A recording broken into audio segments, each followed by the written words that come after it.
Hey everyone, Yan Chow here, and today just trying to get this map to work. I got a game later this week, so we're gonna see what we can do and have a little music while we're doing it.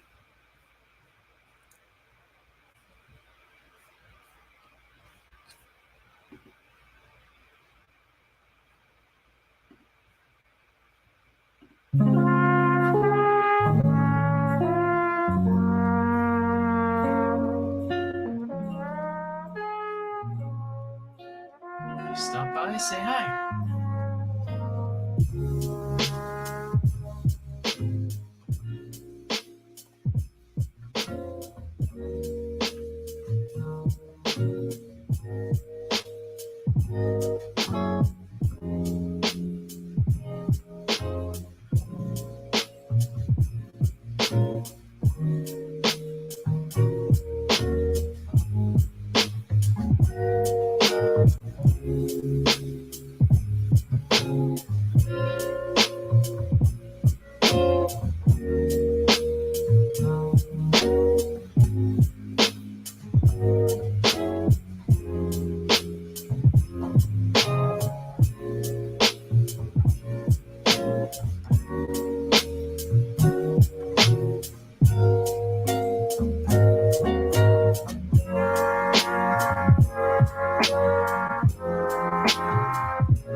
Okay, so first things first, got a few mistakes I need to clean up, and then hopefully after that we will get to some new stuff.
Hey, Piggy, how's it going?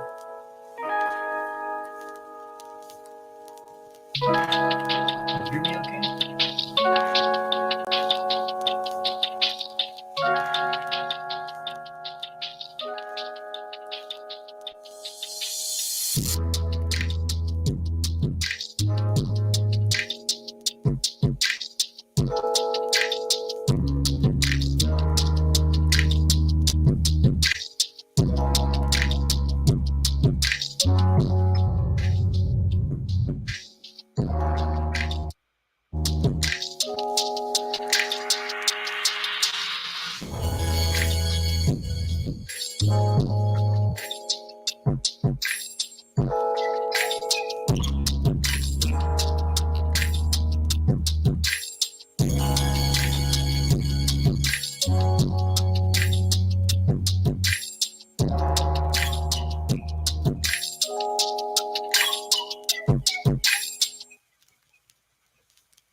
So hopefully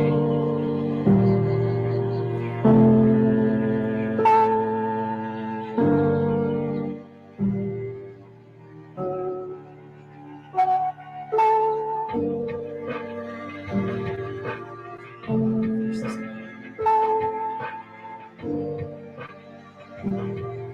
Get this sit.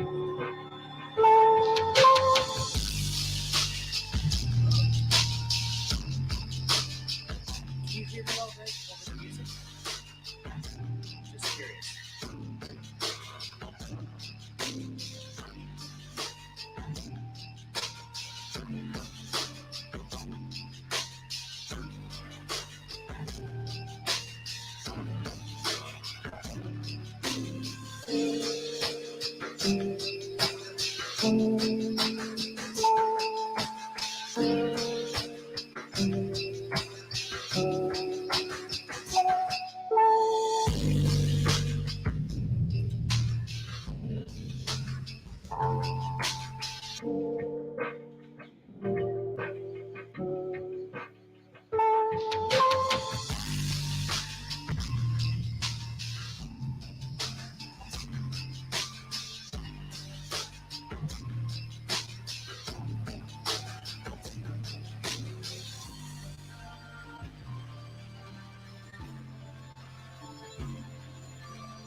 So very strange.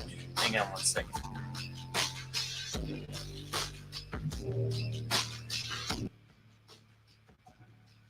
How about now? Can you hear me now?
All right, can you hear me now?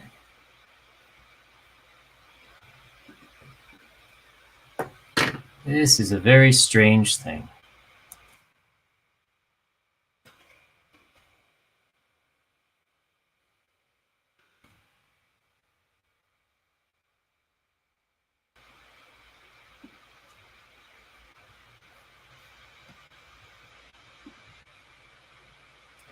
I don't know what's up with that music, but stupid virtual devices.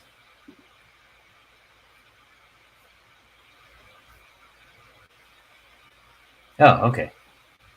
So you can hear me, but you can't hear the music, right?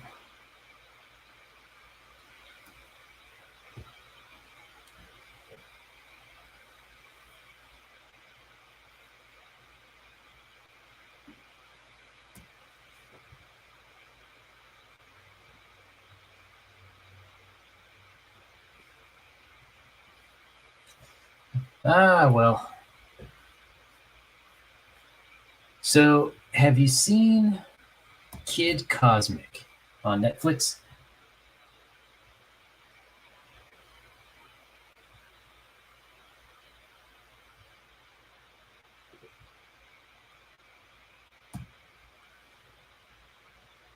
Yeah, I don't know what's up with the music.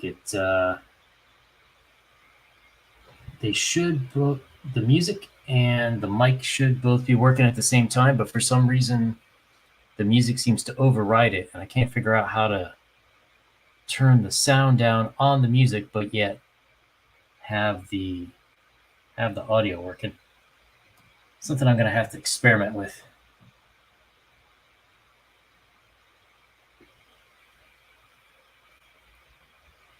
But at any rate, Kid Cosmic. Yes.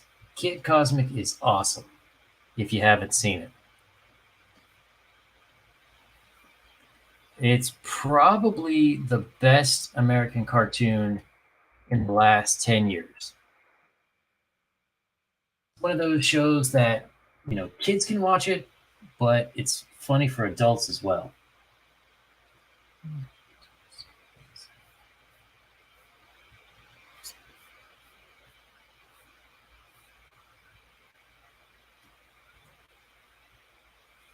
It's basically a love letter to 1950s comic books. So it's kind of like space and monster oriented, but it's a bit silly. So you've got this kid that lives out, I guess it would be like somewhere in the desert in California. And he lives with his grandpa, Papa G. And he's always like in his mind, there's always some kind of like an alien invasion or something like that that's going on. So what kid's always like running around the town pretending he's a superhero and stuff. And then one day there's this meteorite that crashes, and he ends up discovering it's not a meteorite, it's an alien spaceship, and he finds these strange colored rocks. So he super glues them to a bunch of nuts, like nuts and bolts type nuts, and he finds out that one of these gives him the power to fly. And so he is super duper happy. And each of these stones has different powers. So he slowly gives some of the other stones to some of the people in his town. It's a very small town. So you end up with like a 4-year-old girl who has the power to grow. There's a teenager who can teleport. It's pretty awesome. And there's a cat called Tuna Salad who has the power of precognition. He can see when danger's coming. So you got that. And then in the backdrop, there's all these aliens that are now invading the Earth because they want to get the stones of power. So season 1 is probably the best American cartoon that you've seen since the original Avatar: The Last Airbender.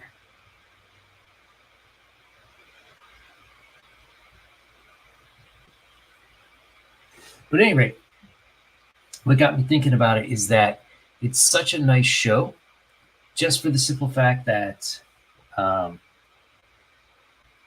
even though it is a superhero show, Kid is not always right.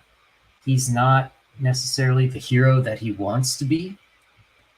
And he learns that, that's okay. You don't have to be the greatest hero of all time to be able to be a hero. You just need to do what's right and help people out.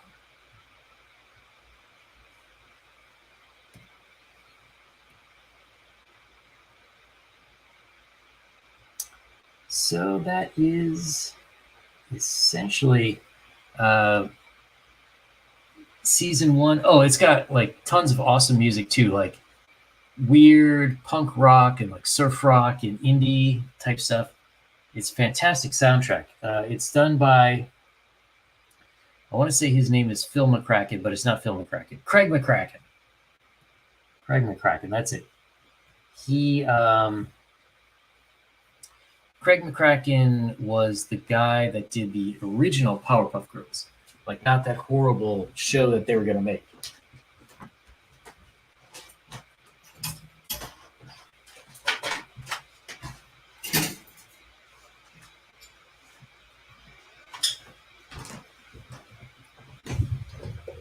So you've got great art. It doesn't look like beans in their mouth. Their mouths don't look like beans.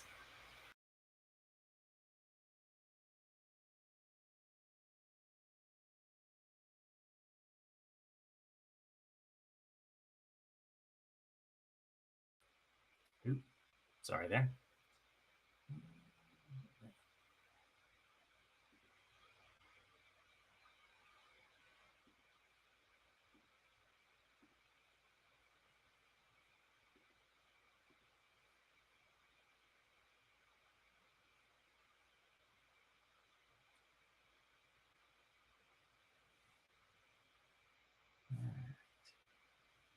So yeah, it's a show to recommend. I got to make a video about it one of these days.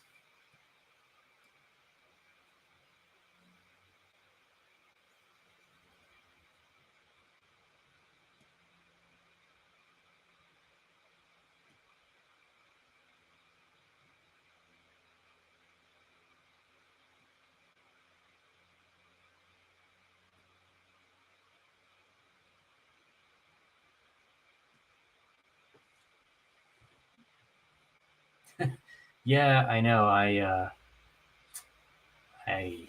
accidentally hit the screen with a two-finger swipe that I meant to move the drawing I'm working on, but instead I kicked myself out of Streamlabs. So I just had to log back in real quick to get back to the show.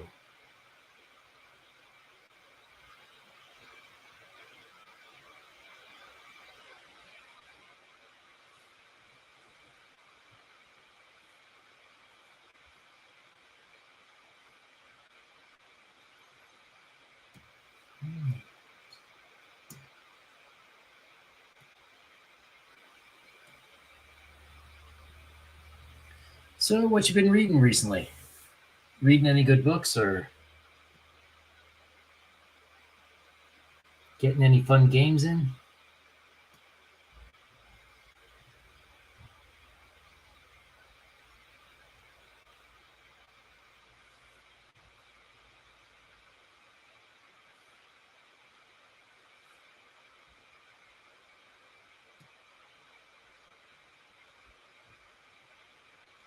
So I'm getting ready for my second test group for D&D campaign I'm working on.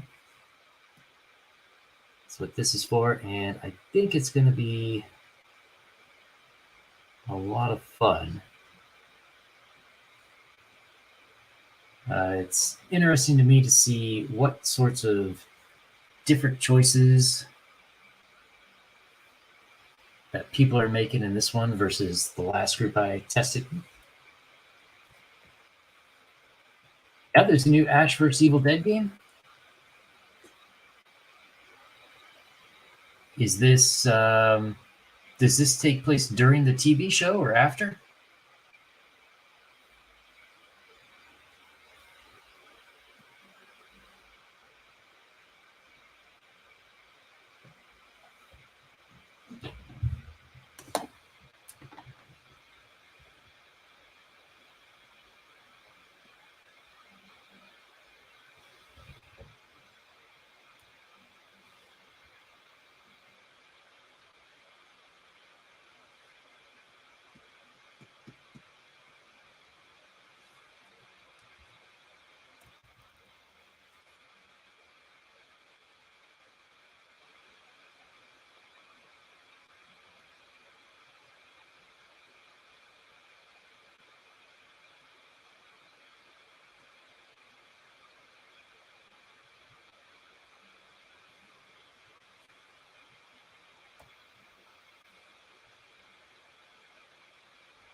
Army of Darkness is still one of my favorite movies ever.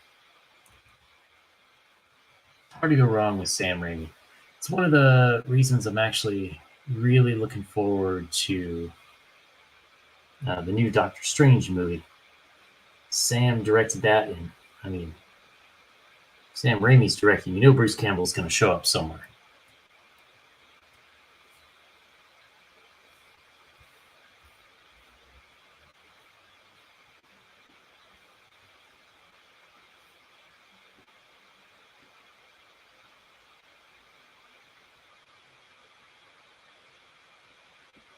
Oh, older Ash and younger Ash? Well, that's kind of cool.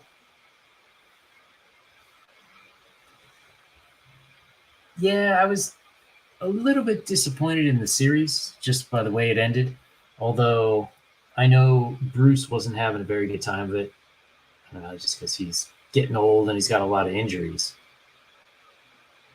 I was kind of hoping that, at the end of that season, what was it, season 3? When they finally go into the future to fight the demons, like, man, I really want to see more of that.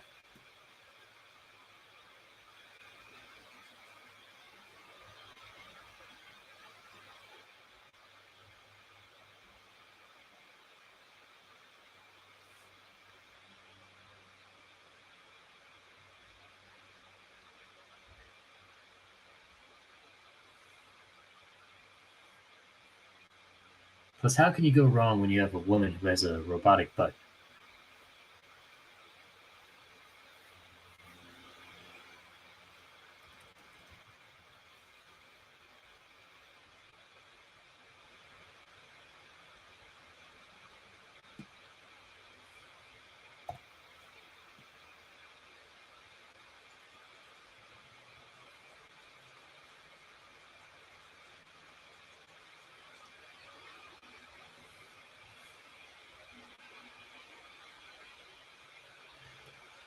Yeah, well, I think part of it was, Stars canceled it.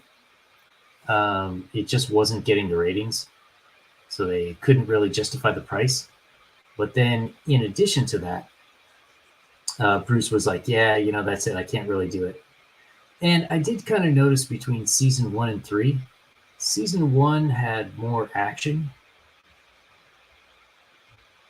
I wouldn't say it was as action filled as the original movies or anything, but it was pretty good. It was really like picking up where they left off after the first one, or after the first 3 movies.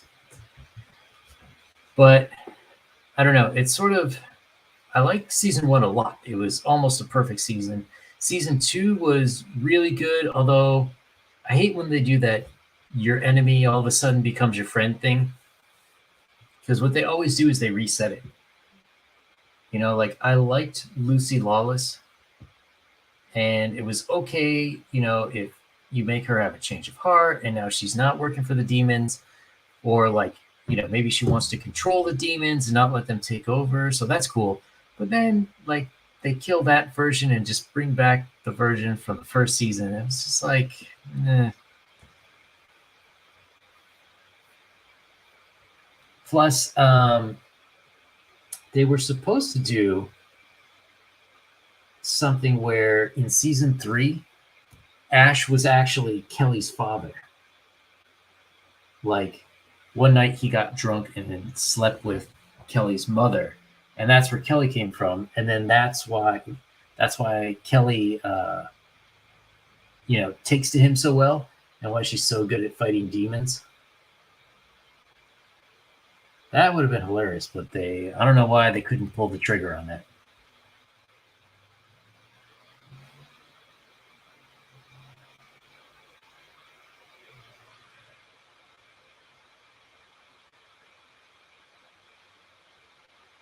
Plus, it seems like such an Ash thing to happen instead of having that random girl as his daughter.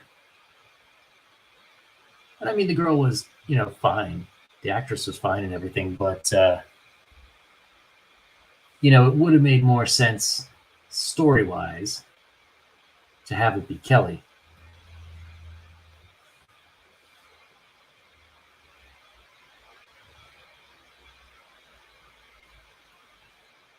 Have you heard about the new movie they're making of the Evil Dead?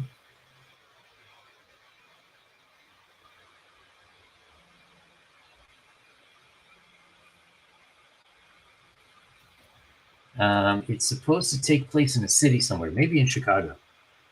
I think finally, like, it's cool that the original happened in a cabin in the woods. Just psychologically, um,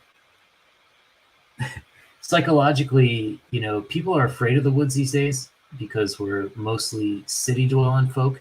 So we're kind of back to like sort of New England horror works, like back in the original, Ichabod Crane days and stuff. Like you don't know what's going on in the woods because it's not a familiar scenario for everyone. Just like when the Pilgrims came over and everything. So, but if you think about like urban horror, there really hasn't been much since Candyman. Hey, you get the occasional, like people bring home a Ouija board, but there's nothing that uses that urban setting. So what would happen if the Deadites came in the middle of a city, right? That would be freaking awesome. I mean, originally they could only get like 6 or 8 people to possess because that's all that were there in that cabin. But what if instead of just that, you had like 2 city tenement blocks? That would be awesome. If you have to fight your way from room to room through a housing project.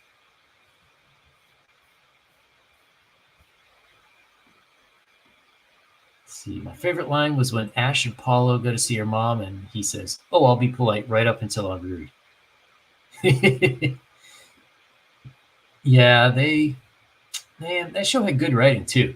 It got a little, I don't know. Season 1 kept that like very narrow line between horror and comedy. There were still a lot of creepy parts in it. Season 2, it was more like some of the other stuff Bruce Campbell's done more recently, like I don't know, like when he was in Burn Notice and like Jack of All Trades. Is just like a little too much jokey for me.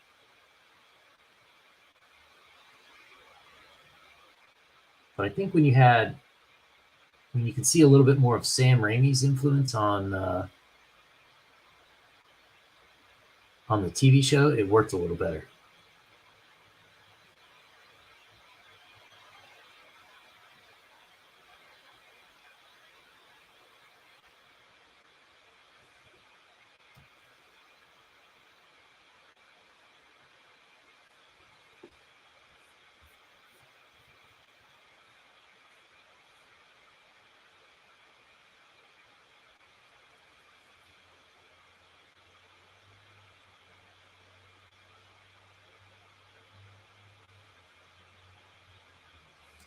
But the only thing I don't know about the new movie is who's going to be in it. So we know for sure Bruce is not because he said he's not. Maybe he'll make a cameo or something, but he's not going to be one of the main characters. I don't know if they're bringing back Pablo and Kelly or not, because that would be kind of cool if Ash ends up fulfilling his dream and living in Jacksonville, while he sends the 2 of those goofballs out to go clean up the Deadite invasion.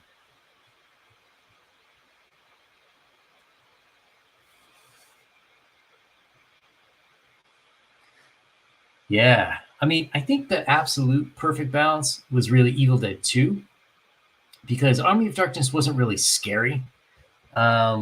Whereas there were legit scary parts in Evil Dead 2.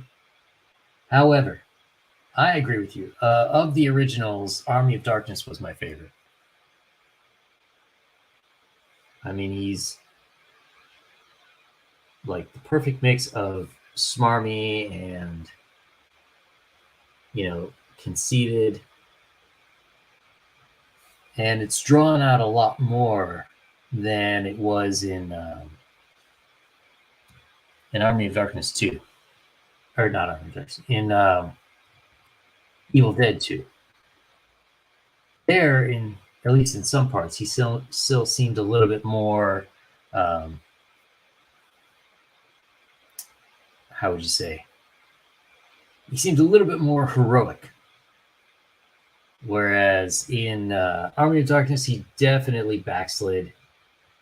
He's all about the ash.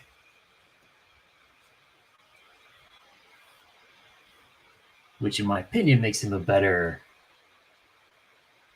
character for a redemption arc where he becomes a hero. I gotta watch those movies again. I haven't seen them in forever.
Sorry about that. Just had to check a couple of things, see why some of this isn't quite lining up, but I got it now.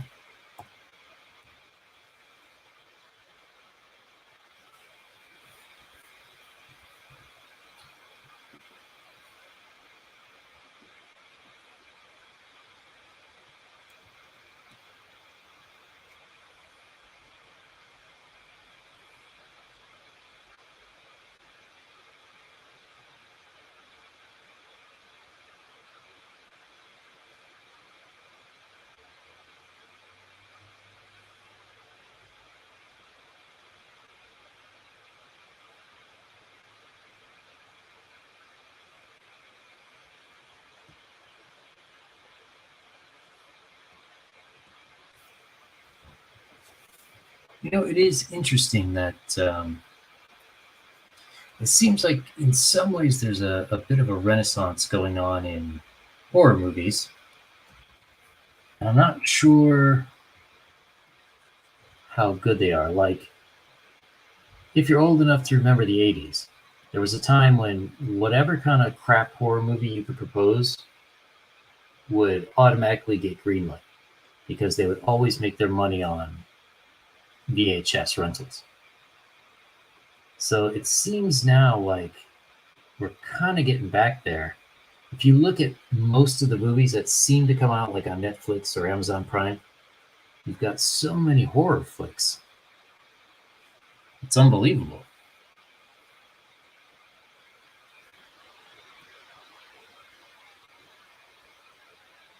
It's like easiest, I guess, and cheapest to make. You just need fake blood, or I guess these days they just CGI the blood.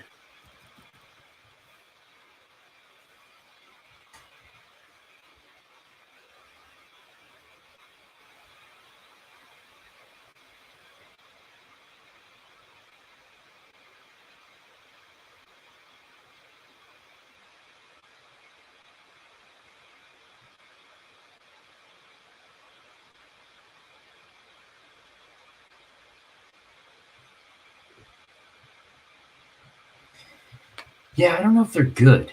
That's the only thing. There's a lot of them. Are they good? I don't know. It's hard to say. What we really need is some way, I don't know, like more crowdfunding or something where you're getting more indie voices out there.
Yeah, I'm wondering where are the true indies? Like, there's really no reason that you need to be in Los Angeles or New York or I guess Atlanta now. Like, you can be in the backwaters of the Upper Peninsula in Michigan and you can make, a horror movie. And these days, all the tips and tricks of practical effects, all the, makeup and those sort of things, they're all online. So, oh, see you later, man. All right. Well, I guess I'm back to music then.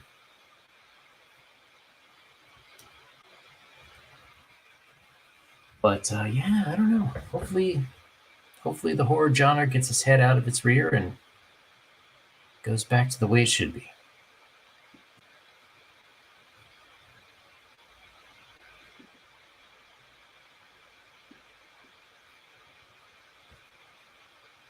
And hopefully, we'll be getting some music back here.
All right. Well, I think that's going to finish me off for today. And I will see everyone later.